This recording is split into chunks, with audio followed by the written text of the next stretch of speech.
Schedule আলোচক মহোদয়গণ যারা তাশরিফ এনেছেন, ওনাদের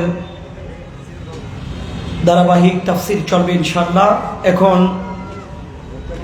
সম্মানিত উপস্থিতি, সূরা মুমিনুনের 1 থেকে 11 নং আয়াতের আলোকে সফল মুমিন হওয়ার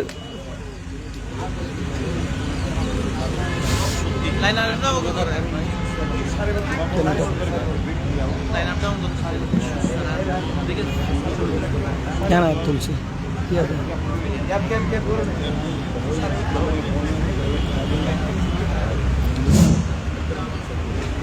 এখন আপনাদের সামনে গুরুত্বপূর্ণ তাফসির পেশ করবেন চট্টগ্রামের ঐতিহ্যবাহী দ্বীনি শিক্ষা প্রতিষ্ঠান রাউজান দারুল ইসলাম কামিল মাদ্রাসার স্বনামধন্য সহকারী অধ্যাপক এবং চট্টগ্রাম পূর্ব নাসিরাবাদ শাহী জামি মসজিদের স্বনামধন্য খতিবে মুকাররম আল্লামা মুফতি আহমদুল্লাহ ফুরকান কানাল কাদরি মাদ্দাজিল্লুল আলী হুজুরের বিষয় হচ্ছে সূরা মুমিনুনের 1 থেকে 11 নং আয়াতের তাফসীর।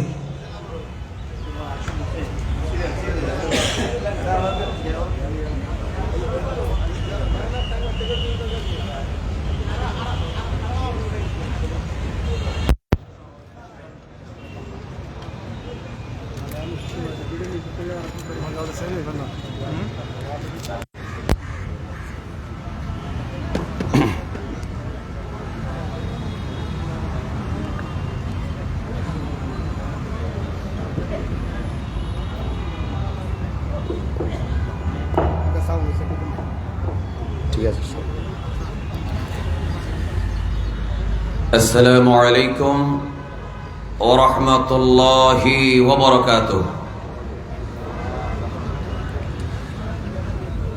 الحمد لله رب العالمين والعاقبة للمتقين والصلاة والسلام على سيد الأنبياء والمرسلين وعلى آله وأصحابه أجمعين. شكرا محبت بڑھن. الصلاة والسلام عليك يا رسول الله.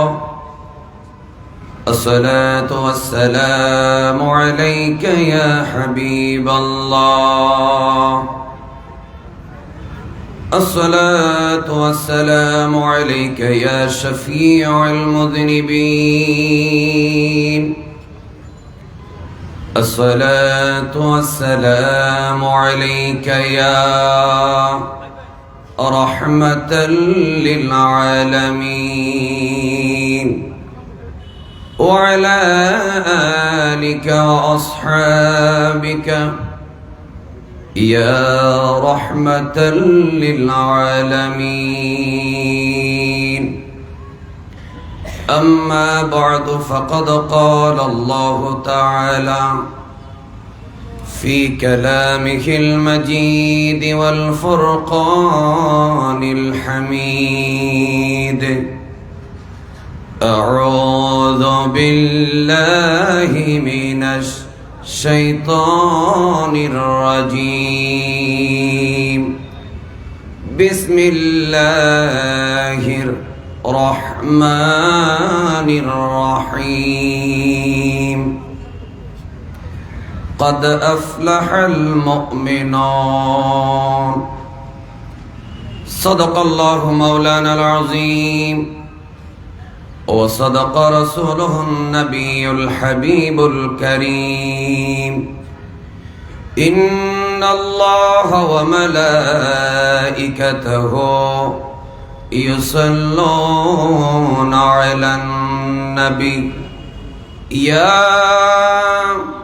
أيها الذين آمنوا صلوا عليه وسلموا تسليما. اللهم صل على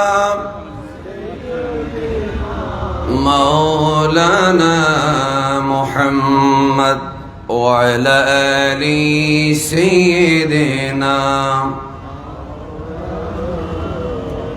তাফসীরুল কোরআন মাহফিল বাংলাদেশে অনেক হচ্ছে, তবে এই তাফসীরুল কোরআন মাহফিলে যদি আমরা মন প্রাণ উজাড় না করে মন খুলে উচ্চ স্বরে স্টেজে যারা আছি, সামনে যারা আছি, আমার প্রিয় নবী সাল্লাল্লাহু আলাইহি ওয়াসাল্লামের উপরে যদি দরুদ শরীফ পড়তে না পারি, তাহলে আলাদা মাহফিল করে কোনো ফায়দা আছে? নাই। সেজন্য আমাদের তাফসীরুল কোরআনে দরুদ শরীফের আওয়াজে আল্লাহ এবং রাসূলও খুশি হবেন এবং মানুষও বুঝতে পারবে এটি এমন একটি তাফসীরুল কোরআন মাহফিল যেখানে মন খুলে রাসূল করিম সাল্লাল্লাহু আলাইহি ওয়াসাল্লামকে দরুদ এবং সালামের হাদিয়া পেশ করা হয়। সবাই মহব্বতে পড়ি, আল্লাহুম্মা সাল্লি আলা মাওলানা মুহাম্মদ ওয়া আলা আলি সাইয়্যিদিনা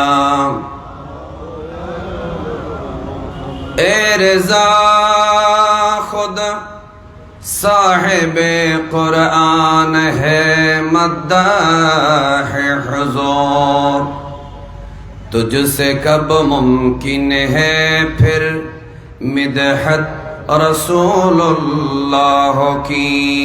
अल्लाहुम्मा सल्ली अला सय्यिदिना मौलाना मुहम्मद وعلى آل سيدنا مولانا محمد کو ایک بار ذکر لا الہ الا اللہ لا الہ الا اللہ حسبی ربی جل اللہ ما فی قلبی غیر اللہ नूर मोहम्मद सल्लल्लाह ला इलाहा इल्लल्लाह ला इलाहा इल्लल्लाह ला इलाहा इल्लल्लाह मुहम्मदुर रसूलुल्लाह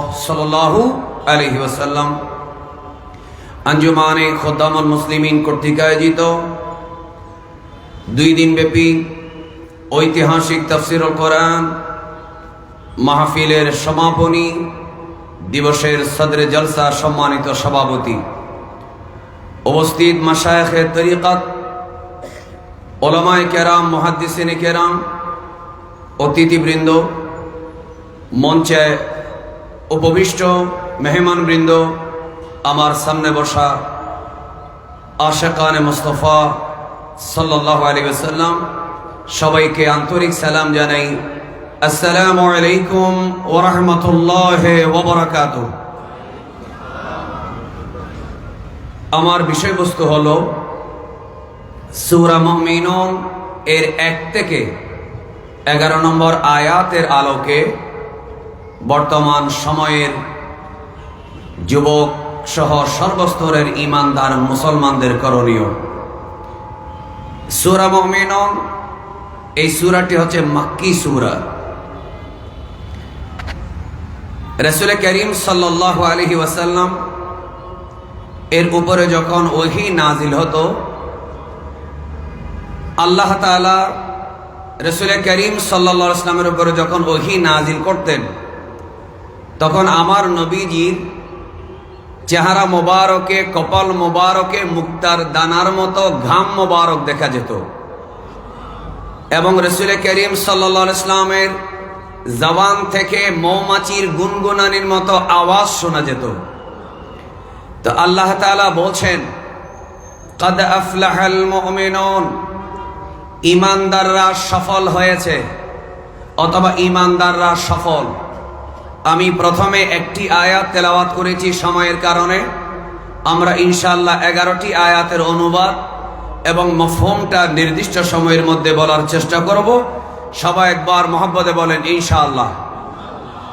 আল্লাহ তাআলা বলছেন, কাদ আফলাহাল মুমিনুন, ঈমানদাররা সফল কাম, ঈমানদাররা সফল হলো। এবার আল্লাহ তাআলা বলছেন ঈমানদার কারা? আল্লাযীনা হুম ফী সালাতিহিম খাশিউন, যারা নামাজের মধ্যে বিনীত, বিনয়াবনত, বিনয়ের সাথে, তাফসিরে আছে খাইফুন, আল্লাহর ভয় নিয়ে, আল্লাহ রাব্বুল আলামিনের প্রতি বিনয় নিয়ে যারা নামাজে দাঁড়ায়, এই সমস্ত ঈমানদার হলো সফল। একটু সবাই মহব্বতে পড়ি সুবহানাল্লাহ। এই আয়াত কোরআনুল কারীমের সূরা মুমিনুনের এই 10টি আয়াত নাজিল হওয়ার সময় তিরমিজি শরীফের মধ্যে স্পষ্টভাবে একটি হাদিস রয়েছে। রাসূল আকরাম সাল্লাল্লাহু আলাইহি ওয়াসাল্লামের সাহাবী হযরত ওমর বিন খাত্তাব রাদিয়াল্লাহু তাআলা আনহু বলছেন, যখন আমার নবীজির উপরে ওহী নাজিল হতো, তখন আমার প্রিয় নবী সাল্লাল্লাহু আলাইহি ওয়াসাল্লামের জবান থেকে মৌমাছির গুনগুনানির মতো শব্দ বের হতো। একদিন এই ধরনের অবস্থা হলো, আমরা সবাই বুঝতে পারলাম আমার দয়াল নবীর উপরে ওহী নাজিল হচ্ছে। আমরা অপেক্ষা করলাম। অপেক্ষা করার পরে রাসূল করিম সাল্লাল্লাহু আলাইহি ওয়াসাল্লামের ওই বিশেষ অবস্থা শেষ হলো, অর্থাৎ নবী করিম সাল্লাল্লাহু আলাইহি ওয়াসাল্লামের উপরে ওহী নাজিল শেষ হলো। এরপরে নবী করিম সাল্লাল্লাহু আলাইহি ওয়াসাল্লাম কিবলার দিকে ফিরলেন, ওয়া রাফা ইয়াদাইহি, এবং দুইখানা নূরানি হাত মোবারক তুললেন। নূরানি হাত মোবারক তুলে আমার প্রিয় নবী সাল্লাল্লাহু আলাইহি ওয়াসাল্লাম কিয়ামত পর্যন্ত যত ঈমানদার নরনারী আসবে সবার জন্য, আখিরি নবীর সকল উম্মতের জন্য আমার নবীজি হাত তুলে দোয়া করেছেন। একটু জোরে বলি সুবহানাল্লাহ। রাসূল করিম সাল্লাল্লাহু আলাইহি ওয়াসাল্লাম দোয়াতে কি বললেন? আল্লাহুম্মা জিদনা, আল্লাহ তুমি আমাদেরকে বাড়িয়ে দাও, ওয়ালা তানকুসনা, আল্লাহ তুমি আমাদেরকে কোনো কিছুতে কমতি রেখো না, আল্লাহ আমাদেরকে কম দিও না, বাড়িয়ে দাও। ওয়া আকরিমনা, আল্লাহ তুমি আমাদেরকে সম্মানিত করো, ওয়ালা তুহিন্না, আল্লাহ তুমি আমাদেরকে অপমানিত করিও না। আমার ভাইরা, একবার মহব্বতের আওয়াজে বলুন, সম্মান দেওয়ার মালিককে। সবার থেকে এটা লালদিঘি ময়দান, আশিক রাসূল ভাইরা একটু আওয়াজ করে বলুন, ইজ্জত দেওয়ার মালিককে। আমার দয়াল নবী সাল্লাল্লাহু আলাইহি ওয়াসাল্লাম বলেন, আল্লাহুম্মা জিদনা, আল্লাহ আমাদেরকে নিয়ামত বাড়িয়ে দাও, ওয়ালা তানকুসনা, আল্লাহ কম দিও না, আকরিমনা, আল্লাহ সম্মানিত করো, আল্লাহ মানুষের কাছে, সৃষ্টির কাছে আমাদেরকে সম্মানিত করো, ওয়ালা তুহিন্না, আল্লাহ তুমি আমাদেরকে অপমানিত করো না, ওয়া আতিনা, আল্লাহ তুমি দান করো, ওয়ালা তাহরিমনা, আল্লাহ তুমি আমাদেরকে বঞ্চিত করো না, ওয়া আথিরিনা, আমাদেরকে অন্যদের উপরে প্রভাব বিস্তার করার ক্ষমতা দাও, ওয়ালা তুসির আলাইনা, অন্য কোন জাতি গোষ্ঠীকে আমাদের উপরে ক্ষমতাবান বানাইও না। একটু জোরে জোরে বলি আমিন। আচ্ছা বলুন, রাসূল করিম সাল্লাল্লাহু আলাইহি ওয়াসাল্লাম ১৫০০ বছর আগে আমাদের জন্য যে দোয়া করেছেন, আমরা যদি আমিন বলি, কি আমাদের কোনো অসুবিধা আছে? একটু সবাই জোরে বলেন তো আমিন। আরেকবার বলেন আমিন। আল্লাহ রাসূল সাল্লাল্লাহু আলাইহি ওয়াসাল্লাম বলছেন, আল্লাহ তুমি আমাদেরকে, অন্যদেরকে আমাদের উপরে ক্ষমতাবান বানাও না, আমাদেরকেই তুমি ক্ষমতাবান বানাও, আমাদেরকে প্রভাব সৃষ্টিকারী বানাও। এরপরে রাসূল করিম সাল্লাল্লাহু আলাইহি ওয়াসাল্লাম বললেন, ওয়ারদিনা, আল্লাহ তুমি আমাদেরকে খুশি করো, ওয়ারদা আন্না, আমাদের উপরে তুমি খুশি হয়ে যাও। এই দোয়া, সুন্দর একটা দোয়া করলেন না?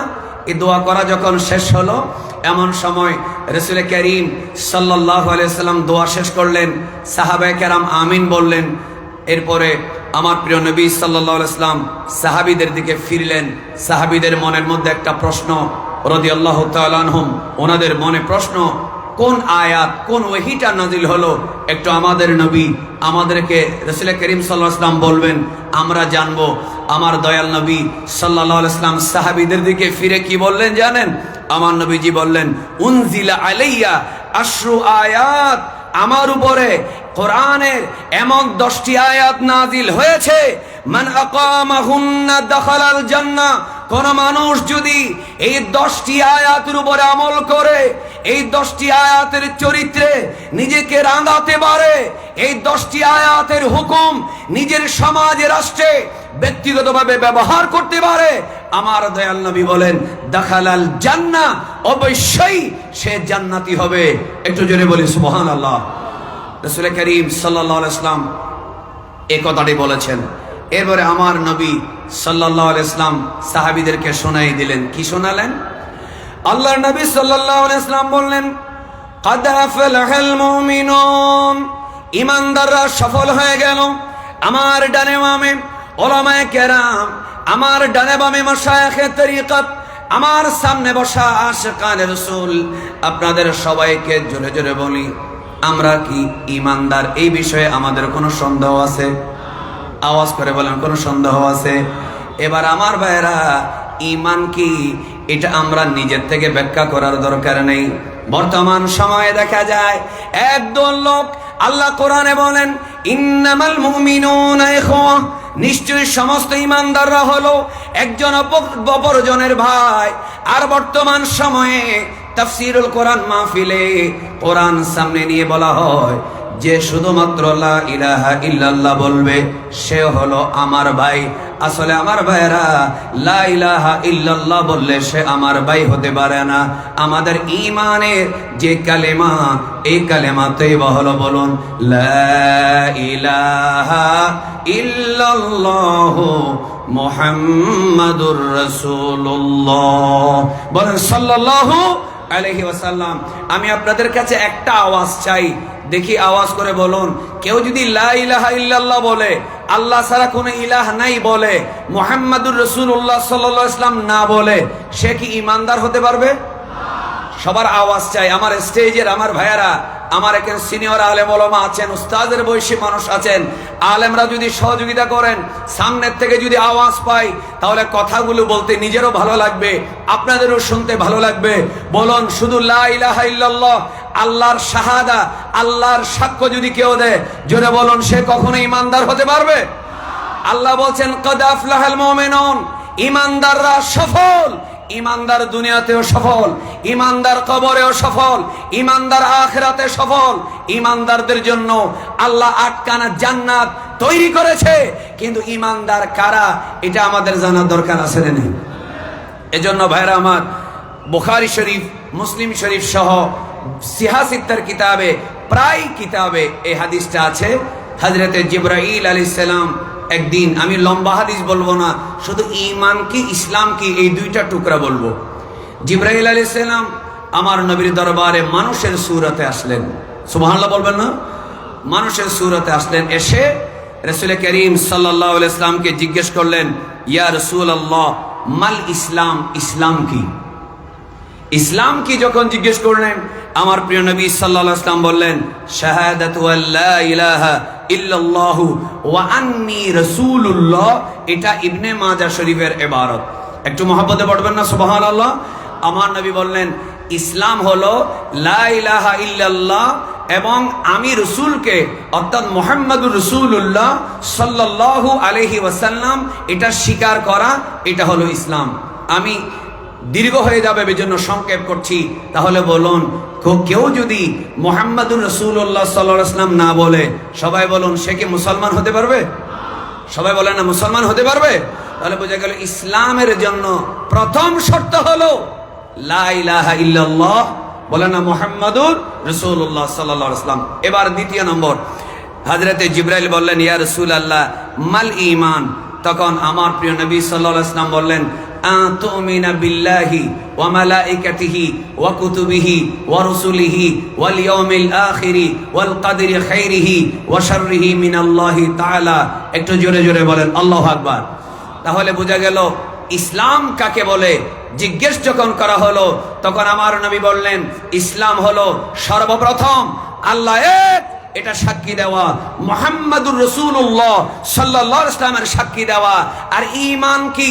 তখন আমার নবী বললেন ঈমান মানে আল্লাহর উপরে, মালাইকার উপরে, সমস্ত রাসূলগণের উপরে।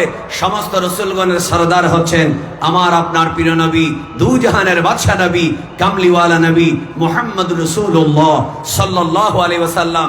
সবাই একবার মহব্বতে বলেন তো মারহাবা। আমার সেই নবীর উপরে কেউ যদি কলেমা না পড়ে, সে কি ঈমানদার নাকি বেঈমান?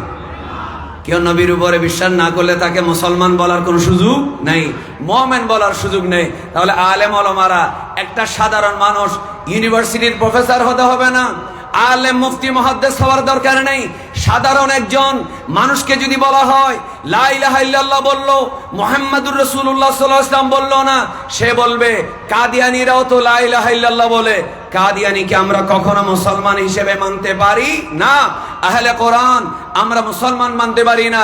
রাফেজি তাদেরকে আমরা মুসলমান মুমিন মানতে পারি না, কারণ যারা মুহাম্মদ রাসূলুল্লাহ সাল্লাল্লাহু আলাইহি ওয়াসাল্লামকে রাসূল মানে না, যদি বলে আল্লাহ জিবরাইলকে পাঠিয়েছিলেন, জিবরাইল আলাইহিস সালাম ভুল করে হযরত আলী রাদিয়াল্লাহু তাআলা আনহুর বাড়িতে না গিয়ে মুহাম্মদ সাল্লাল্লাহু আলাইহি ওয়াসাল্লামের বাড়িতে গিয়ে কোরআনটা ভুল করে দিয়ে দিছে, এই কথা যে শিয়ারা বলে, আওয়াজ করে বলুন, এরা কখনো মুসলমান হতে পারে? আওয়াজটা চাই, বলে না তো, এরা কখনো মুসলমান হতে পারে?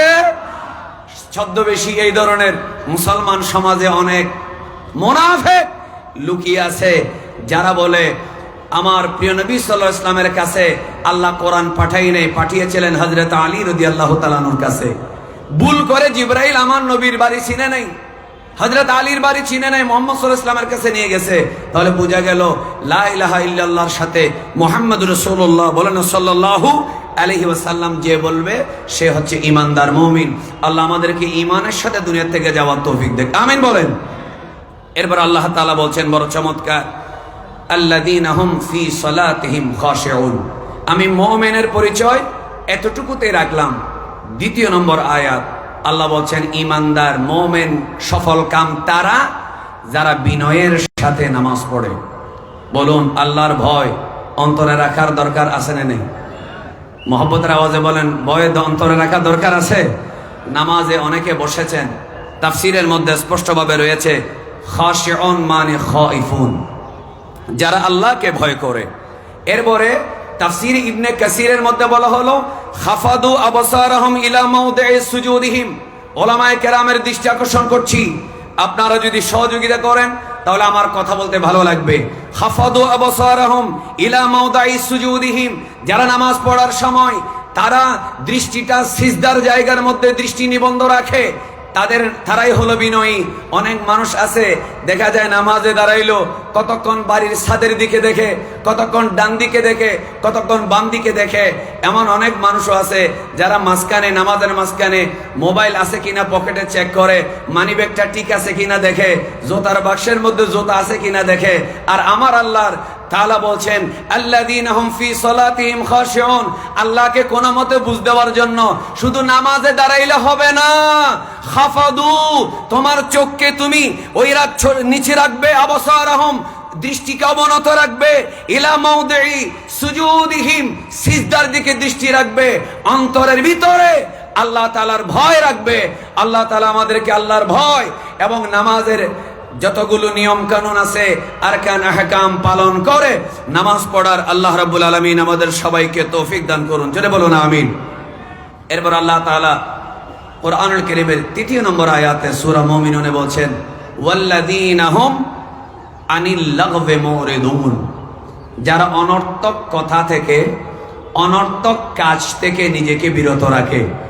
এটাই বর্তমান সময়ে আপনি যদি আমাকে বলেন, আমাকে আলেম ওলামাদেরকে যদি জিজ্ঞেস করেন, আজকের মাহফিলে যিনি উপস্থিত রয়েছেন পীরে তরিকত আল্লামা সৈয়দ মসিহুদ্দৌলা সাহেব কিবলা মুদ্দাজিল্লাহুল আলীকে যদি জিজ্ঞেস করেন, বর্তমান সময়ে এই যে জেনারেশন, এটা জেড বলেন বা জেই বলেন, তরুণ বলেন, কিশোর বলেন, আলেম ওলামা বলেন, ইউনিভার্সিটি ছাত্র বলেন, মাদ্রাসার শিক্ষক বলেন, অথবা রাজনীতিবিদ বলেন, অথবা এমনকি মাহফিলের বক্তা বলেন, সবচেয়ে বড় সমস্যা কি? সবাই বলবে সবচেয়ে বড় সমস্যা হলো অনর্থক কথা বলা, অনর্থক কাজে সময় নষ্ট করা। একটু জোরে বলুন, আছে না নেই? কারণ আমরা যে কাজগুলা করি অনেক সময় আমাদের কাজগুলা হয় অনর্থক। আমরা অধিকাংশ কথা বলি অনর্থক, আমরা অধিকাংশ সময় নষ্ট করি অনর্থক। এজন্য আল্লাহ কোরআনুল কারীমের মধ্যে বলেছেন ওয়াল আসরি, সময়ের কসম। একটু জোরে বলেন না সুবহানাল্লাহ। আল্লাহ সময়ের কসম করে আমাদেরকে এই দিকে আল্লাহ তাআলা বিশেষভাবে নির্দেশ করেছেন, বান্দারে আমি সময়ের কসম করেছি, এর অর্থ হলো সময়টা কাজে লাগাও, এই সময়টা হেলায় ফেলায় নষ্ট করা যাবে না। তো আনিল লাগবের তাফসীরের মধ্যে কয়েকটা বিষয় আছে। এক নম্বর আনিল বাতিল, যারা বাতিল থেকে নিজেদেরকে দূরে রাখবে, বিরত থাকবে, এরা হচ্ছে সফল কাম। সুবহানাল্লাহ বলেন। দেখি আমরা মাঠ থেকে একটা আওয়াজ চাই, আমরা কি হক না বাতিল? একটু জোরে বলেন। হক দলের নাম কি? আমি দেখি আপনাদেরকে উজ্জীবিত করার জন্য জোরে বলি, আহলে সুন্নাত ওয়াল জামাত জিন্দাবাদ, জিন্দাবাদ বলেন, বলেন আহলে সুন্নাত ওয়াল জামাত। এবার একটা স্লোগান ধরি, নবী ওয়ালির এক জামাত একটা। এমন ভাবে দুইবার জিজ্ঞেস করবো, এমন ভাবে বলবেন যারা মিডিয়ায় শুনছেন এবং যারা অনলাইন অফলাইনে শুনছেন সবাই যেন বুঝতে পারে আমরা এমনি এমনি বসি নাই, আমাদের একটা টার্গেট আছে। আমাদের দলের নাম হক দল, আমাদের দলের নাম আহলে সুন্নাত ওয়াল জামাত। আমি বলবো নবী ওয়ালির এক জামাত, সবাই কলিজার থেকে আওয়াজ দিবেন, নবী ওয়ালির এক জামাত। মাশাআল্লাহ, আরেকবার, নবী ওয়ালির এক জামাত। এবার আমি আহলে সুন্নাত ওয়াল জামাত বলে দুইবার ডাক দেব, সবাই প্রাণ খুলে জিন্দাবাদ বলবেন, মদিনাওয়ালা শুনবে, আহলে সুন্নাত ওয়াল জামাত, আহলে সুন্নাত ওয়াল জামাত। আল্লাহ তাআলা বলছেন তৃতীয় নম্বর কোরআনুল কারীমের সূরা মুমিনুনের আয়াত, তারা সফল কাম, ওয়াল্লাযীনা হুম আনিল লাগবি মুরিদুন, যারা অনর্থক কথা এবং কাজ থেকে বিরত থাকে। এই অনর্থক কথা আর কাজের মধ্যে তাফসিরে প্রথম বলা হলো আনিল বাতিল, বাতিল ফেরকা থেকে যারা বিরত থাকে তারা সফল কাম। এজন্য আমরা যারা সুন্নি হয়েছি আমরা কি একটু মহব্বতের সাথে আলহামদুলিল্লাহ বলতে পারি না? আচ্ছা, দ্বিতীয় নম্বর হলো আনি শিরকে, শিরিক থেকে আপনাকে মুক্ত থাকতে হবে। জোরে বলুন, কোন অবস্থাতে শিরিক করা যাবে? তিন নম্বর হলো আনিল মাআসি, গুনাহ থেকে আপনাকে বেঁচে থাকতে হবে। গুনাহ কি? গুনার অনেক বিস্তারিত আলোচনা করা যায়। সুদ খাওয়া গুনাহ, ঘুষ নেওয়া গুনাহ, মদ খাওয়া, মাদক সেবন করা গুনাহ, এবং মানুষকে গালিগালাজ করা, মিথ্যা বলা, জেনা ব্যভিচার করা, রাত 12টার পরে বেগানা নারীর সাথে অনলাইনে বিভিন্ন যোগাযোগ করা, কথাবার্তা বলা, এগুলো গুনাহ। আল্লাহ রাব্বুল আলামিন বলছেন ওয়াল্লাযীনা হুম আনিল লাগবি মুরিদুন, আই আনিল মাআসি, যারা গুনাহ থেকে নিজেকে বাঁচিয়ে রাখবে আমার আল্লাহ বলেন তারা হচ্ছে সাকসেসফুল, তারা সফল কাম। একটু মহব্বতে পড়ি সুবহানাল্লাহ। এরপরে তাফসিরে বলা হলো শুধু তা না, ওয়াকালা কামা ক্বালাহু আখারুন মা লা ফাইদাতা ফিহি, যেই কাজে কোনো ফায়দা নাই ওই কাজ করা যাবে, বলেন না, যে কাজে কোনো ফায়দা নাই সেই কাজ করা যাবে। আমরা এমন অনেক অনেক অনেক কাজ করে ঘন্টার পর ঘন্টা, দিনের পর দিন, মাসের পর মাস আপনি সোশ্যাল মিডিয়া ব্যবহার করার নামে, স্মার্টনেসের নামে এমন এমন কাজে সময় নষ্ট করছেন। ওই সময়টা না নিজের ব্যক্তিগত ক্যারিয়ার উন্নতি করার জন্য কাজে আসতেছে, নাকি বিষয়ভিত্তিক জ্ঞান অর্জন করতেছেন, নাকি দেশের কাজে ওই সময়টা ব্যয় করছেন, নাকি মা বাবার মুখে হাসি ফোটাচ্ছেন, না ইসলামের জন্য কাজ করছেন। সোশ্যাল মিডিয়া, ইন্টারনেটে এমন ভাবে সময় নষ্ট করছেন। আল্লাহ বলে শুধুমাত্র মাহফিলে আসলাম, লাখো লাখো মানুষ শোডাউন করলাম না। সফল যদি হতে হয়, সাকসেসফুল যদি হতে হয়, তাহলে সূরা মুমিনুনের 3 নম্বর আয়াত দেখো। আমি আল্লাহ বললাম ওয়াল্লাযীনা হুম আনিল লাগবি মুরিদুন, অনর্থক সময় নষ্ট করা, কথা বলা থেকে, কাজ করার থেকে যারা নিজেদেরকে বিরত রাখতে পারে তারাই হাসরের মাঠে পাস করবে, সফল হবে, জান্নাতে যাবে। একটু মহব্বতে বলেন সুবহানাল্লাহ। এরপরে আল্লাহ রাব্বুল আলামিন বলেন ওয়াল্লাযীনা হুম লিয-যাকাতি ফাইলুন, ওই সমস্ত মানুষ যারা যাকাত আদায় করে, সুবহানাল্লাহ বলবেন না, যাদের নিসাব পরিমাণ সম্পদ হয়, আওয়াজ করে বলুন আমরা যথাসময়ে হিসাব করে যাকাত দেওয়ার দরকার আছে না নেই? আল্লাহ তাআলা আমাদের সবাইকে হিসাব করে যাকাতগুলো দেওয়ার তৌফিক দান করুক, আমিন বলেন। এরপরে আল্লাহ তাআলা বলছেন ওয়াল্লাযীনা হুম লিফুরুজিহিম হাফিজুন, সফল কাম হলো তারা যারা নিজেদের লজ্জাস্থানকে হেফাজত করে। সুবহানাল্লাহ পড়েন। লজ্জাস্থানকে হেফাজত করা এটি বিশাল একটা আলোচনার বিষয়। আমি যুবকদের জন্য শুধুমাত্র একটা লাইনের চমৎকার হাদিস বলবো। রাসূল করিম সাল্লাল্লাহু আলাইহি ওয়াসাল্লাম বলছেন, মাইয়াদমানুলি মা বাইনা লিহইয়াইহি ওয়া মা বাইনা রিজলাইহি আদমানু লাহুল জান্নাহ। দেখি প্যান্ডেলের মধ্যে কিছুক্ষণ আগে যে আওয়াজটা পেয়েছিলাম, আরো একবার আওয়াজ করে বলুন, আমার নবী আমার আপনার বেহেশতের জিম্মাদার হওয়ার ক্ষমতা আছে না নেই? সহজ ভাষায় বলেন, আমার নবী আমাদেরকে বেহেশত দিতে পারে? জোরে বলেন, আমার নবী জান্নাতের মালিকানা নিজের নূরানি হাতে আছে। আমার নবী হচ্ছেন সাল্লাল্লাহু আলাইহি ওয়াসাল্লাম হচ্ছেন জান্নাতের মালিক। একটু জোরে বলেন মারহাবা। আমার নবী কি জান্নাতের মালিক? রাসূল করিম সাল্লাল্লাহু আলাইহি ওয়াসাল্লাম বলেন, দুই চোয়ালের মাঝখানে, বলেন না, দুই চোয়ালের মাঝখানে, দুই চোয়ালের মাঝখানে নরম জিহ্বার যে জামিনদার হবে আমার জন্য, আমার খাতিরে, আল্লাহর ভয়ে, আমি নবীর উম্মত হিসেবে আমাকে লজ্জা করে, অর্থাৎ আমি তো অন্য অন্য নবীর উম্মত না, আমি তো মুহাম্মাদুর রাসূলুল্লাহ সাল্লাল্লাহু আলাইহি ওয়াসাল্লামের উম্মত, আমি তো সাইয়্যিদুল মুরসালিনের উম্মত, আমি তো মাকামে মাহমুদের যিনি সাহেব, আমি তো তার উম্মত, আমি তো সাহেবে লেওয়ায়েল হামদ, যিনি লেওয়ায়ে হামদের পতাকা যার হাতে থাকবে, আমি তো তার উম্মত, আমি তো সমস্ত নবীগণের ইমামের উম্মত। আমার নবী বলেন, মাইয়াদমানুলি মা বাইনা লিহইয়াইহি, দুই চোয়ালের মাঝখানে নরম জিহ্বার জামিনদার যে হবে আমার খাতিরে, আমি হাসরের মাঠে আল্লাহকে কি জবাব দেব? আমি দয়াল নবী সরওয়ারে কায়নাত সাল্লাল্লাহু আলাইহি ওয়াসাল্লামকে কি জবাব দেব?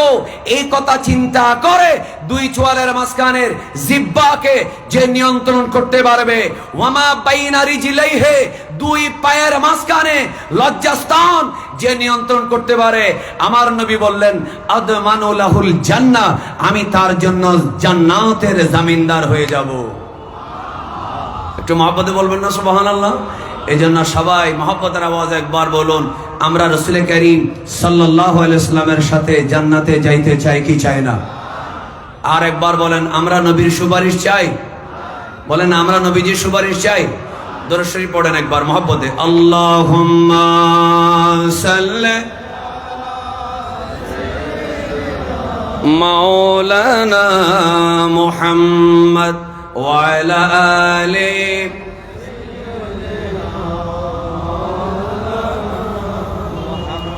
আসুন, ওয়াল্লাযীনা হুম লিফুরুজিহিম হাফিজুন, যারা নিজেদের লজ্জাস্থানকে হেফাজত করবে। আমরা একটা হাদিস পেলাম, তাদেরকে জান্নাতে নেওয়ার জন্য আমার নবী জামিনদার হবে। এই বিশ্বাস আমাদের আছে না নেই? আছে। এক। এখন আমরা একটা হাদিস দেখি, রাসূল করিম সাল্লাল্লাহু আলাইহি ওয়াসাল্লাম বলছেন, সাবআতুন, সাত শ্রেণীর মানুষ, লা ইয়ানজুরুল্লাহু ইলাইহিম ইয়াউমাল কিয়ামাহ, সাত শ্রেণীর মানুষের দিকে আমার আল্লাহ কিয়ামতের দিন তাকাবে না। তাকাবে না মানে আল্লাহর রহমতের দৃষ্টি তারা পাবে না। একটু মহব্বতে বলুন, হাসরের মাঠে আল্লাহর রহমত আমরা চাই কিনা? যারা আল্লাহর রহমত চাই, আমরা সবাই একবার মহব্বতের আওয়াজে বলি তো আল্লাহু আকবার। এই আওয়াজে হবে না, এটা লালদিঘি মাঠের আওয়াজ না, অনেক পাড়া মহল্লার মাঠের আওয়াজে আমরা সুবহানাল্লাহ আল্লাহু আকবার আওয়াজ আরো জোরে পাই। একটু মহব্বতে বলেন আল্লাহু আকবার। এবার একটু আমার নবীকে ডাক দিই, মহব্বতে বলি, ইয়া রাসূলুল্লাহ। কি খারাপ লাগলো নাকি ভালো লাগলো? আমি চাচ্ছি আপনাদেরকে উজ্জীবিত করার জন্য, কারণ এই ময়দান শুধুমাত্র আমরা শিখবো না, আমরা এখানে ঈমান, ইশক এবং মহব্বতের ট্রেনিং নিয়ে ঘুরে যাব। একটু জোরে বলেন ইনশাআল্লাহ। একটু মনোযোগ দিয়ে শুনুন, আমরা আল্লাহর রহমত চাই, আমরা আল্লাহর কৃপা দৃষ্টি চাই, দয়ার নজর চাই। আর আমার নবী বলেন, সাবআতুন, সাত শ্রেণীর মানুষ, লা ইয়ানজুরুল্লাহু ইলাইহিম ইয়াউমাল কিয়ামাহ, কিয়ামতের দিন তাদের দিকে আল্লাহ দেখবে না। এক, ওয়ালা ইউযাক্কিহিম, দ্বিতীয় নম্বর, তাদেরকে আল্লাহ পাক পবিত্র করবে না। ওয়ালা ইয়াজমাউহুম মাল আমিলিন, যারা আমল করে তাদের সাথে আল্লাহ তাদেরকে রাখবে না। ওয়ায়ুদখিলুহুমুন নার, আল্লাহ তাদেরকে জাহান্নামে প্রবেশ করাবে। আউওয়ালাদ দাখিলিন, সবার আগে তাদেরকে জাহান্নামে প্রবেশ করাবে। ইল্লা আইয়াতুবু, যদি তারা তওবা না করে। তখন আমার প্রিয় নবী সাল্লাল্লাহু আলাইহি ওয়াসাল্লাম বললেন, ফামান তাবা তাবাল্লাহু ফীহি, কেউ যদি তওবা করে আল্লাহ তার তওবা কবুল করবে। নাম্বার 1 হলো নাকিহুন ইয়াদাহু। এই কথাটা আমাদের যুবকদের শুনতে কেমন কেমন লাগতে পারে। যারা হস্তমৈথুন করে, জেনা তো করা যাবেই না, লেওয়াতাত তো করা যাবেই না। জেনার ব্যাপারে তো স্পষ্ট আয়াত আছে, লেওয়াতাতের ব্যাপারে স্পষ্ট কোরআনের হাদিসের বিধান আছে। ভাইরা আমার, লূত আলাইহিস সালামের, হযরত লূত আলাইহিস সালামের কওমের যে পরিণতি, তার কথা তো কোরআন হাদিসে আছে। বরং আমার নবী বলছেন নাকিহুন ইয়াদাহু, অর্থাৎ হস্তমৈথুন যারা করে আল্লাহ তাদের দিকে রহমতের দৃষ্টি দেবে না। তাহলে বুঝে গেল এই আয়াতের তাফসীরে ওয়াল্লাযীনা হুম লিফুরুজিহিম হাফিজুন, যারা নিজেদের লজ্জাস্থানকে হেফাজত করে, তার মানে বিবাহের ছাড়া কোন নারীর সাথে মিলন করা যাবে না, কোন পুরুষের সাথে সমকামিতায়, নারী নারীর সাথে সমকামিতায় লিপ্ত হতে পারবে না। সাথে সাথে হস্তমৈথুন যাকে বলা হয় এটাও করা যাবে না। এরপরে বলা হলো ওয়া মুদমিনুল খামরে, যারা মাদকাসক্ত আল্লাহ তাদের দিকে আল্লাহ রহমতের দৃষ্টি দেবে না। ওয়া দারিবু ওয়ালিদাইহি, যারা মা বাবার গায়ে হাত তোলে। বলুন এই ধরনের কিছু কুলাঙ্গার আছে না নেই? বলেন আছে না নেই? তাদেরকে আল্লাহ রহমতের দৃষ্টি দেবে না। ওয়াল মুউযি জিরানাহু, যারা প্রতিবেশীকে কষ্ট দেয়, যারা প্রতিবেশীকে কষ্ট দেয় তাদের দিকে আল্লাহ রহমতের দৃষ্টি দিবে না।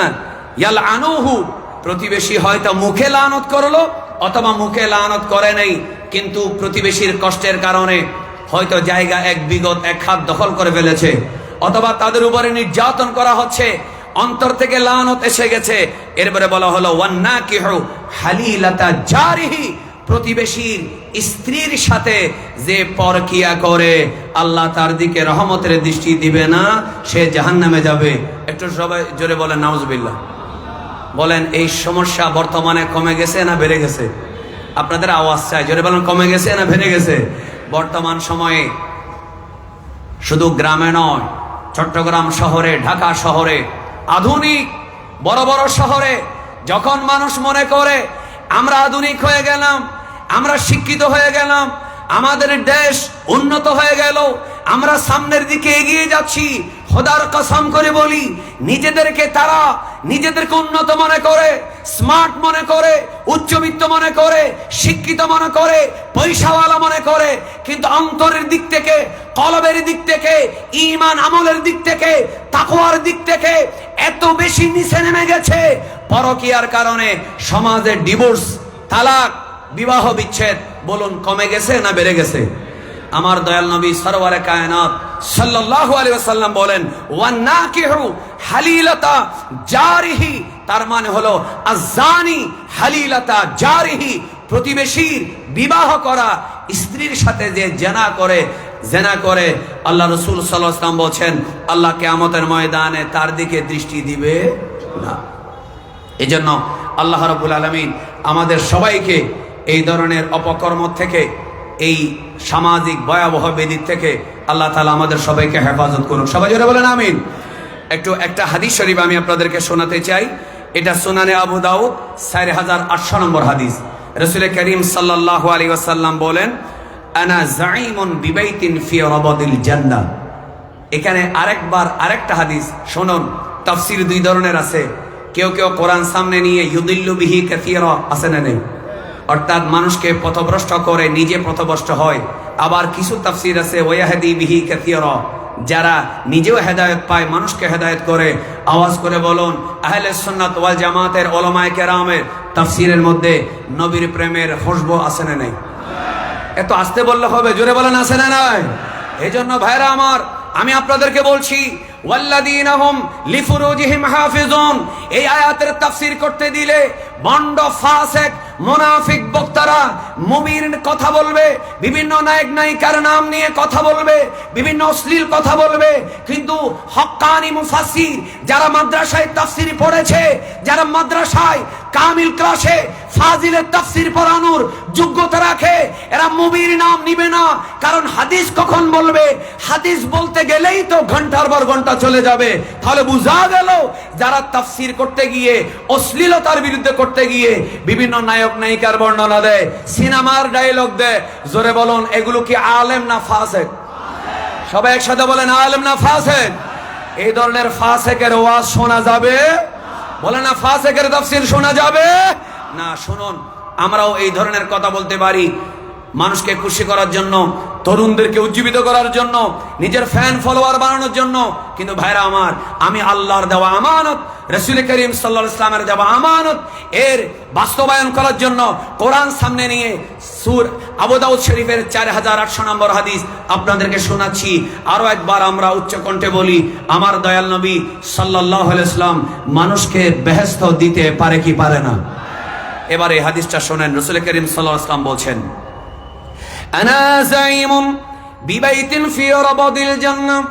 আল্লাহর নবী বলেন, সুন্নি ভাইরাম, ইসলামী ভাইরাম, মুসলমান ভাইরাম, কোরআন প্রেমিক ভাইরাম, রাসূল প্রেমিক ভাইরাম, মদিনার আশিক ভাইরাম, শাহজালাল শাহ কোরআনের প্রেমিক ভাইরাম, শামানত গরিবুল্লাহ শাহ, গৌসুল আজম মেজবান্ডারির আশিক ভাইরাম, আমার আশিক রাসূল হযরতে শাইখে শ্রীকোট রাদিয়াল্লাহু তাআলা আনহুর প্রেমিক ভাইরা, সুন্নি আলেম ওলামাদেরকে যারা মহব্বত করেন, আরো একবার মহব্বতের আওয়াজে বলুন, জান্নাতের মালিকানা আমার নবীর হাতে দিয়েছেন কে? তিনবার শুনবো, একটু জোরে বলুন, আমার নবীর হাতে বেহেশতের মালিকানা দিয়েছেন কে? আমার নবীর হাতে জান্নাতের সাফ কবলা রেজিস্ট্রি নাম জারি কাগজ, আওয়াজ করে বলেন দিয়েছেন কে? তাহলে আমাদের পেট কামড়ানোর কোন সুযোগ আছে? আল্লাহ বলেছেন, ইন্না আ'তাইনাকাল কাউসার, কাউসার দিব না, আমি দিয়ে দিলাম। সুবহানাল্লাহ বলেন না? এবার আসুন, আমার নবী বলছেন, আমি জান্নাতের 3টা ক্লাস, একটা সাধারণ ক্লাস। আমরা দুনিয়াতে কোন ক্লাসে বিশ্বাস করি না, সকল মানুষ সমান। তবে আউলিয়া কেরামের গোস কুতুব আবদালের ক্লাস আছে না নেই? কথা বলেন আছে না নেই? সমাজের উঁচুতলা নিচুতলা, বর্ণবাদ, সাদা কালো, পয়সাওয়ালা, এই ক্লাস আমরা মানি না। কিন্তু বলুন, আম্বিয়া কেরাম, সাহাবে কেরাম, তাবেইন, তবে তাবেইন, আউলিয়া কেরাম, গৌস কুতুব আবদাল, সাধারণ ইমানদার, এই ধরনের ক্লাস আছে না নেই? এই জন্য মনে রাখবেন, এই ধরনের ইমানদারদের যেমন আম্বিয়া কেরাম, সিদ্দিকিন, আসহাবে রাসূল সাল্লাল্লাহু আলাইহি ওয়াসাল্লাম রাদিয়াল্লাহু আনহুম, এদের যেমন একটা ক্লাস আছে, জান্নাতের মধ্যে 3 ধরনের ক্লাস রয়েছে।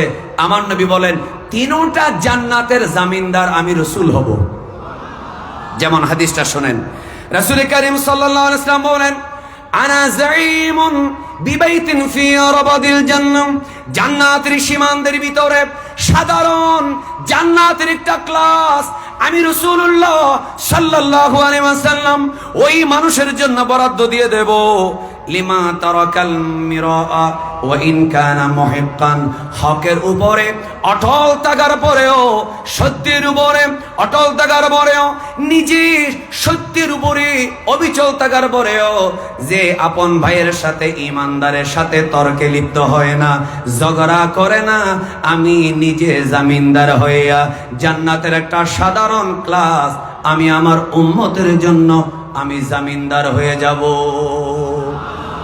এজন্য আমার আলেম ওলামারা, আমার সামনে যারা বসেছেন আলেম ওলামারা, আমার ডানে বামে বিজ্ঞ ওলামায়ে কেরাম, মুফাসসিরিনে কেরাম সবাই, এবং সামনে যারা আছেন সবাইকে আমরা বলবো, যারা মিডিয়ার মাধ্যমে শুনতে পাচ্ছেন, আমরা নিজেদের মধ্যে বিতর্ক করব?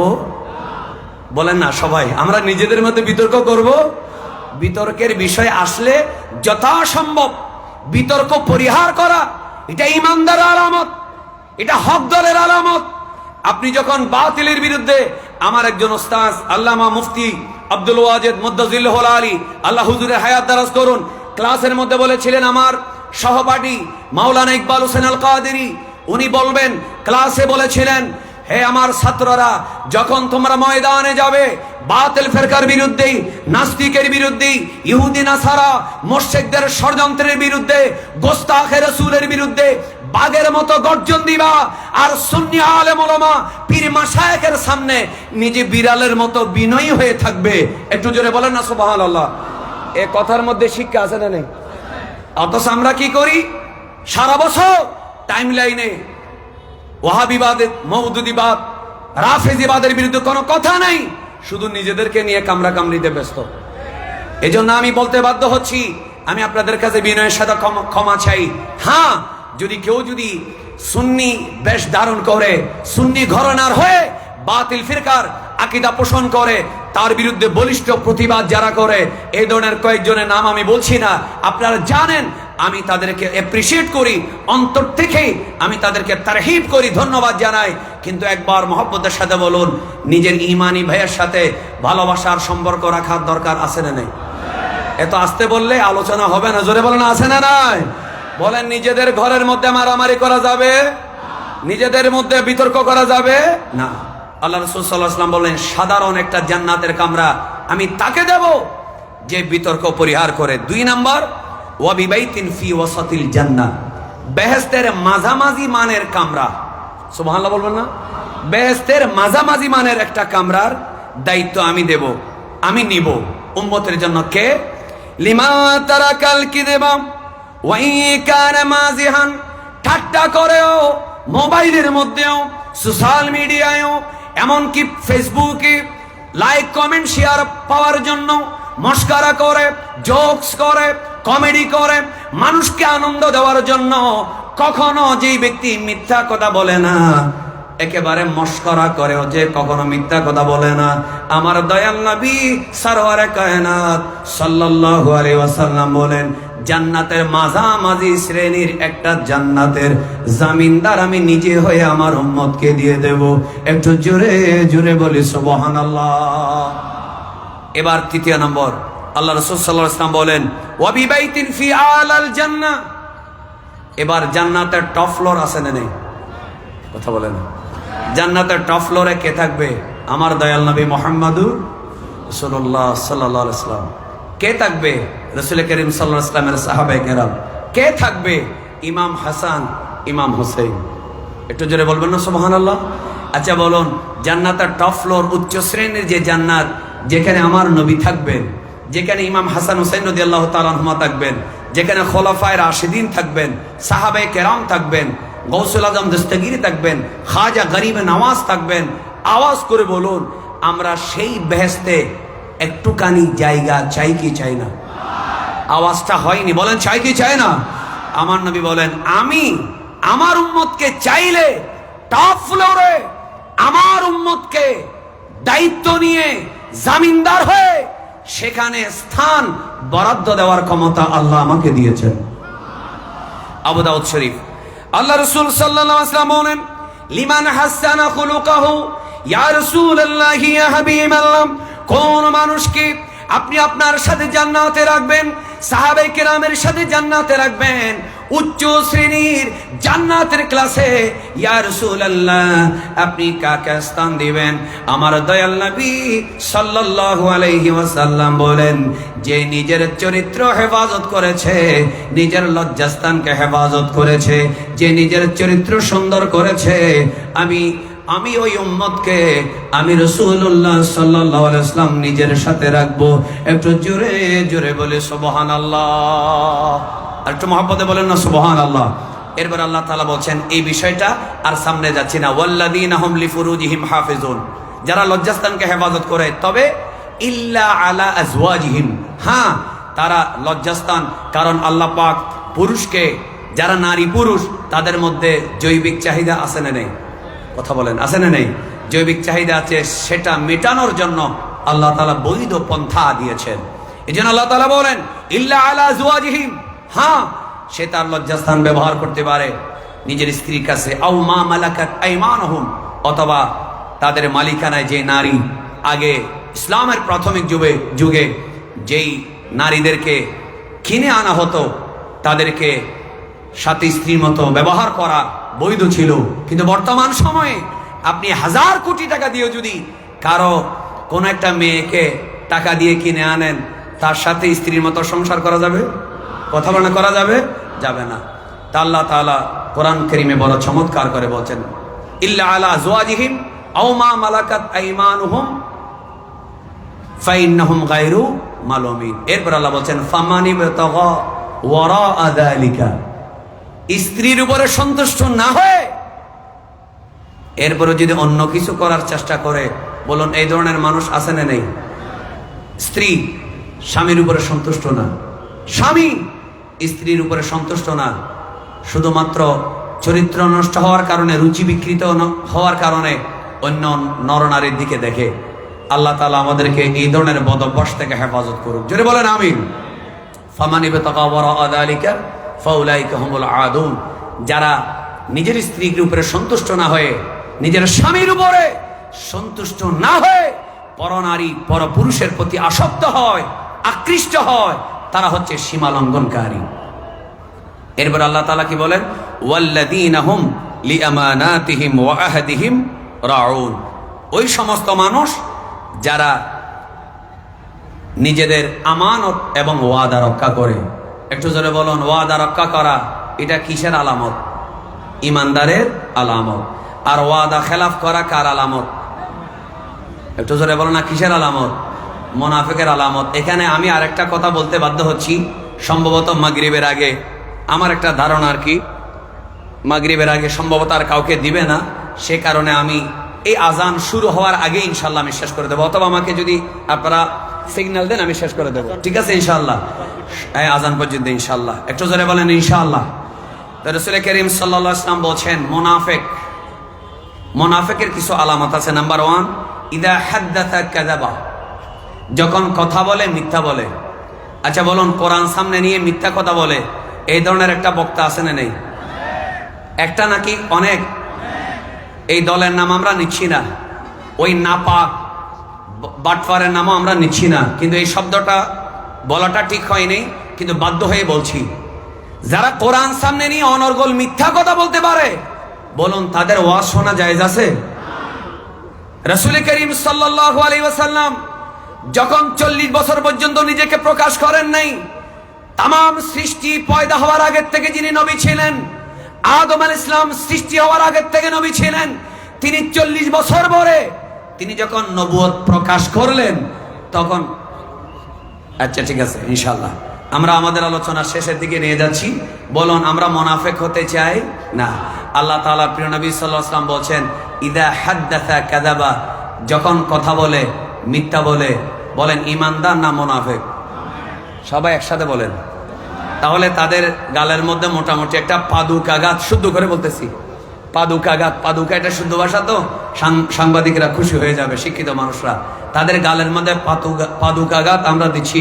একটু জোরে বলুন, যারা কথায় কথায় মিথ্যা বলে তারা ইমানদার না মুনাফিক? 2 নাম্বার, ওয়াইদা ওয়াদা আখলাফা। যখন ওয়াদা করে খেলাফ করে। ওয়াইদা তুমিনা খানা।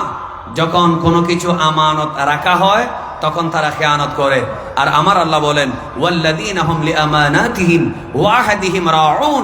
যারা আমানতের খেয়ানত করে না, আমানত রক্ষা করে, এবং যারা ওয়াদা রক্ষা করে, তারা হচ্ছে ইমানদার, সফল কাম। আল্লাহ আমাদেরকে আল্লাহর সাথে রূহের জগতে যে ওয়াদা করেছি এবং ঈমানের সাথে রাসূল করিম সাল্লাল্লাহু আলাইহি ওয়াসাল্লামের সাথে আমরা যে ওয়াদাবদ্ধ হয়েছি, আউলিয়া কেরামের সাথে আমরা ওয়াদাবদ্ধ হয়েছি, নিজের আপন পীর মাশায়েখের সাথে আমরা যে ওয়াদাবদ্ধ হয়েছি, আমাদের উস্তাদের সাথে যে ওয়াদাবদ্ধ হয়েছি, আল্লাহ সাধারণ মুসলমানের সাথে যে ওয়াদাবদ্ধ হয়েছি, আল্লাহ আমাদেরকে আমাদের ওয়াদা রক্ষা করার তৌফিক দেয়। আমিন।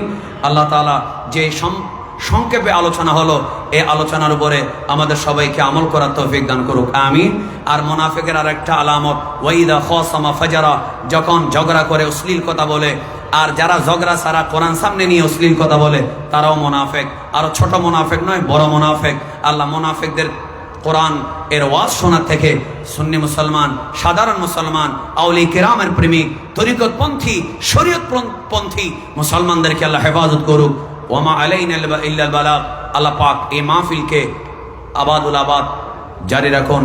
ওয়ামা আলাইনা ইল্লাল বালাগ ওয়া আখিরু দাওয়ানা আনিল হামদুলিল্লাহি রাব্বিল আলামিন। যারা এই মাহফিল আয়োজন করেছেন, যারা মাহফিলে এসেছেন, উলামায়ে কেরাম সবাইকে সশ্রদ্ধ সালাম জানিয়ে আমার আলোচনা এখানে শেষ করছি। আসসালামু আলাইকুম ওয়া রাহমাতুল্লাহি ওয়া বারাকাতুহু। মারহাবা। এতক্ষণ পর্যন্ত সূরা মুমিনুনের 1 থেকে 11 নম্বর আয়াতের আলোকে তাফসীর পেশ করেছেন রওজা দারুল ইসলাম কামি মাদ্রাসা সম্মানিত সহকারী অধ্যাপক আরবি আল্লামা আহমদুল্লাহ ফুরকান খান আল কাদরি। আমাদের মাঝে উপস্থিত হয়েছেন জামিয়া আহমদিয়া সুন্নিয়া আলিয়ার সম্মানিত উপাধ্যক্ষ আল্লামা আতম মোহাম্মদ লিয়াকত আলী সাহেব কেবলা মাদ্দাজুল আলী আমাদের মাঝে আর উপস্থিত হয়েছেন জামিয়া আহমদিয়া সুন্নি আলিয়ার সম্মানিত প্রধান মুফাসসির উস্তাদুল উলামা আল্লামা সালেকুর রহমান আল কাদরি সাহেব মাদ্দাজুল আলী আমাদের মাঝে উপস্থিত হয়েছেন জামিয়া জমহুরিয়া কামিল মাদ্রাসার সম্মানিত অধ্যক্ষ আল্লামা আব্দুল খালেক শৌকি সাহেব আমাদের মাঝে আর উপস্থিত হয়েছেন আলামিন বারিয়া কামিল মাদ্রাসার সম্মানিত অধ্যক্ষ মোনাজির আহলে সুন্নাত আল্লামা আব্দুল আজিজ আনওয়ারি সাহেব কেবলা মাদ্দাজুল আলী আমাদের মাঝে উপস্থিত আছেন আল্লামা ইরশাদুল্লাহ হামিদি আল্লামা মাহফুজুর রহমান আল কাদরি আল্লামা মুজিমউদ্দিন আল কাদরি জনাব মোহাম্মদ নাসিমউদ্দিন মাওলানা আবু তালেব নাইমি সহ আর অসংখ্য বিশেষ করে মাওলানা উবাইদুল হক হক্কানি মুদ্দাজিলুল আলী মাওলানা মহিউদ্দিন আল কাদরি সাহেব মুদ্দাজিলুল আলী মাওলানা হাসানুল করিম মনুরি প্রভাষক চারপির আউলিয়া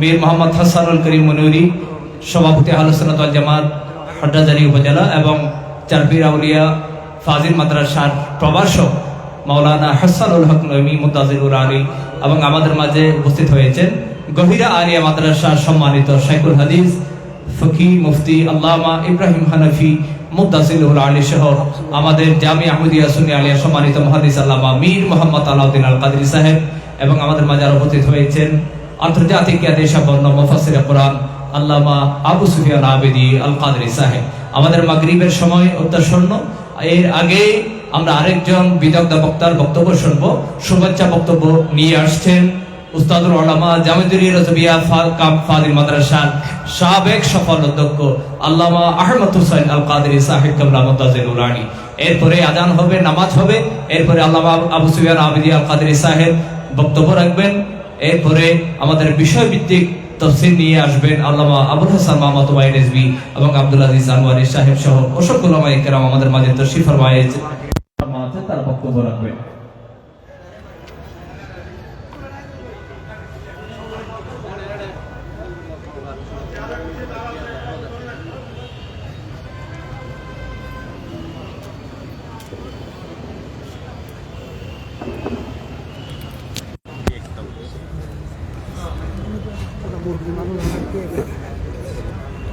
सल्ले आला रसूलना सल्ले आला मुहम्मदिन सल्ले आला हबीब वजुनाते तू कुछ न था वजो न हो तो कुछ न हो जानो है वो जहान की जानो है तो जहान है सल्ले आला रसूल मुहम्मदिन सल्ले आला हबीब खौफे न रख रज़ा ज़रा तो अब दे मुस्तफ़ा तेरे लिए अमान है तेरे लिए अमान है सल्ले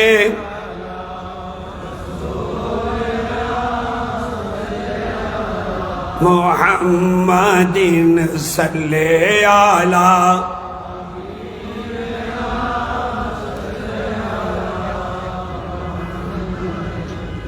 बिस्मिल्लाहिर रहमानिर रहीम वमन युतिल्लाह वर रसूला फौलाइका मअल्लज़ीना أنعم الله عليهم من النبيين والصديقين والشهداء والصالحين وحسن أولئك رفيقا سبحان الله যাও, আমি ঘোষকের নাম শুনে আপনাদের সম্মুখে বসেছি। আমার সময় মোটেই সংক্ষিপ্ত, তাই আমি কোনো ড্রেসিং করতেছি না। তাই শুধু আপনাদেরকে ধন্যবাদ দিচ্ছি যে আপনারা আজকে এমন একটা মাহফিলে এসেছেন যে মাহফিলের উপর আল্লাহ রাজি, যে মাহফিলের উপর আমার মদিনাওয়ালা নবী খুশি, যে মাহফিলের উপর 1,00,000 সাহাবা কারাম রাজি, ঠিক কিনা? যে মাহফিলের উপর গৌস পাক গরিবে নওয়াজ ইমাম রব্বানি শাহমানুদ রাদিয়াল্লাহু তাআলা সমস্ত ওলিরা খুশি, ঠিক কিনা? কেন? বর্তমান নাজুক পরিস্থিতি, আয়াতের তাফসীর করতে জানি কিন্তু করার সময় নাই। তাই ভাইয়েরা আমার, মুরব্বীরা আমার, এই নাজুক পরিস্থিতিতে আমাদের ঈমান আর আমলের উপর হামলা চলছে, ঠিক কিনা? বর্তমান নাজুক পরিস্থিতিতে এমন হামলা চলছে যেটা আমরা কোনোদিন ভাবিও নাই, ঠিক কিনা? তাই বর্তমানে টাকা পয়সার চরাচরির মধ্যে আল্লাহর বান্দারা ঈমান হারাচ্ছে, ঠিক কিনা? তাই এই সময় আমাদেরকে সিদ্ধান্ত নিতে হবে যে মানুষ দেখা যায় আজকে একরকম, পরদিন আর রকম, সকালে একরকম, বিকেলে একরকম, কিন্তু দেখা গেল টাকার সরাসরির কারণে, নেতৃত্বের লোভে। তা আমাদের সিদ্ধান্ত নিতে হবে, আমরা পেলে খাবো, না পেলে উপবাস থাকবো, তবু মহামূল্য ঈমান বিক্রি করব না, ঠিক কিনা? আমরা পেলে খাবো, না পেলে আমরা উপবাস থাকবো, তবুও অলি নবীর দামান ছাড়বো না, ঠিক কিনা? অলি নবী যে পথে আমরা চলবো, আরো জোরে, অলি নবী যে পথে। সাথে সাথে সিদ্ধান্ত নিতে হবে, শরীয়তের 4টা দলিল, কোরআন, সুন্নাহ, ইজমা, কিয়াস ছাড়বো না, মন গড়া ফতোয়া মানবো না, ঠিক কিনা? বর্তমানে অনেক মন গড়া ফতোয়া চলছে, ঠিক কিনা? এমনকি নারায়ে রিসালাতকে ফালতু স্লোগান বলা হচ্ছে, ঠিক কিনা? এইদিকে ওদিকে দৌড়বো না, সুন্নি জামাত ছাড়বো না, ঠিক আছে? আমাদেরকে সুন্নি জামাত থেকে কেউ বিরত রাখতে পারবে? ইনশাআল্লাহ পারবে না। সাথে সাথে সিদ্ধান্ত নিতে হবে, সুন্নি জামাত তো আদবের জামাত, ঠিক কিনা?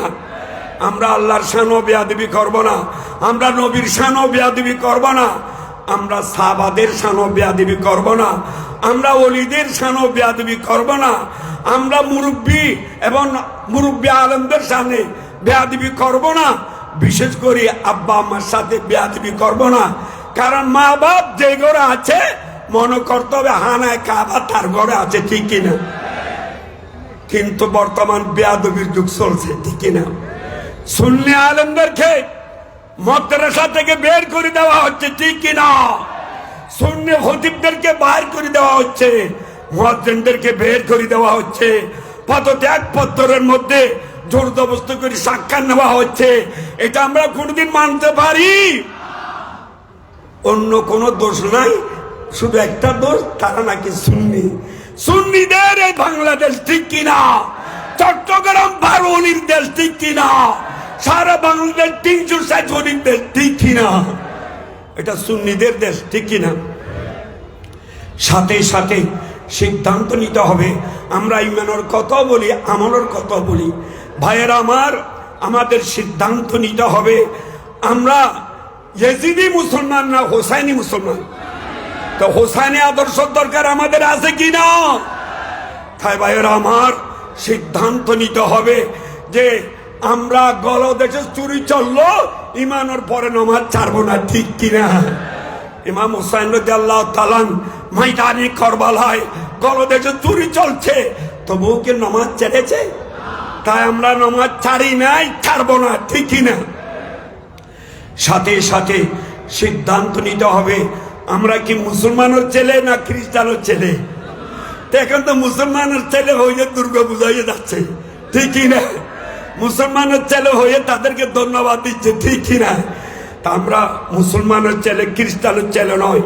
তাই আমাদের সিদ্ধান্ত নিতে হবে যে আমরা সুদ খাবো না, আমরা ঘুষ খাবো না, আমরা সন্ত্রাসী করব না, আমরা মস্তানি করব না, আমরা জুলুম অত্যাচার করব না, আমরা ইয়াবা টেবলা সেবন করব না, মানুষের উপর জুলুম করব না, কোরআন সুন্নাহ ইজমা কিয়াস মাথায় রেখে ওলি নবীদেরকে অনুসরণ করে চলবো, ঠিক কিনা? আমার নবী বলে, আজান চলছে না? আচ্ছা ঠিক আছে, ঠিক আমি বলছি না, জিন্দাবাদ জিন্দাবাদ নবীর সেনা। আপনাদেরকে একটু জিন্দাবাদ দিচ্ছি, জিন্দাবাদ